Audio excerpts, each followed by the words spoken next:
Okay, here we are. And I was thinking this morning, what would be really, really interesting to me? Because I can't figure out what would be interesting to you, but I can pretty well get in touch with what could be interesting to me. And then I was remembering, not that long ago, I woke up. I had been dreaming. I woke up and I sat straight up and I said, I'm not aging, I'm saging. I'm becoming a wise woman. Now, that wasn't just a case of self-aggrandizement or of ego or anything like that. It was just like came out of my mouth.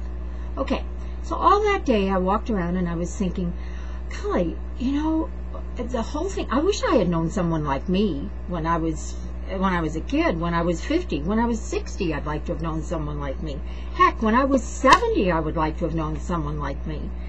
So, the thing is that I don't think I started out really, really smart. Although the University of Chicago studied me and I was all this, you know, I was a gifted child, right? Which was not what I wanted to be, because I just wanted to be like everybody else, which I still haven't attained that system yet, but I'm working on it. So I realized that there is something about getting older.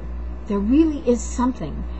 And my client base, they're all different ages. I work with kids, I work with people in their 20s, 30s, 40s, 50s, 60s, 70s, and 80s, okay?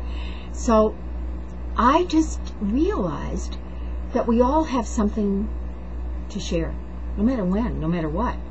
And I really got this idea about becoming a sage, becoming wise. I think a lot of people do come in wise. I think they just come in a little bit tweaked into wisdom. I don't know, I'm not sure who does, who is. I know there have been some master teachers. But I do know that through the many years that I've lived, I have learned something. And I, for some reason, haven't learned it the easy way. For some reason, for me, it has been a case of the elements of my life, the things that seemed almost impossible to bear, were the very elements that were needed to brush away the feathers from my eyes, to give me insight, to give me outsight, to give me blessing and awareness. I do know that. And I do know that that's something we all have.